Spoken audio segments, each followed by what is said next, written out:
ഇവിടെ അടുത്ത ബ്രീഡിങ്ങിനൊന്നും ആയില്ല. ബ്രീഡിങ്ങിന് വേണ്ടി പാരന്റ് സ്റ്റോക്കിലോട്ട് മാറ്റിയ ഒരു മെയിലാണ്, ജാവ മെയിൽ. നല്ല ടോപ്പ് ക്വാളിറ്റി ഇതിലെടുത്തതാണ്. എൻ്റെ ഫാദർ ഒക്കെ തിരിച്ച് കൊടുത്തായിരുന്നു. ഒരാ കൂട്ടുകാരൻ്റെ തന്നെ എടുത്തുകൊണ്ട് വന്നിട്ട് എടുത്തതാണ്. നല്ല ക്വാളിറ്റി ഉള്ളൊരു മെയിലാണ്, നല്ല അഗ്രസീവാണ്.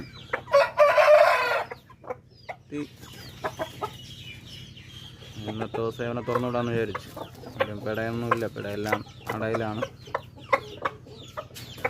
രാത്രി പിടകളെല്ലാം കുഞ്ഞൊക്കെ ആയി എല്ലാം അങ്ങനെ നിൽക്കണമുണ്ട്. പിടയൊന്നും ഇല്ലാത്തതുകൊണ്ട് കുഞ്ഞുങ്ങളവിടെ തുറന്നുവിടാമെന്ന് വിചാരിച്ച്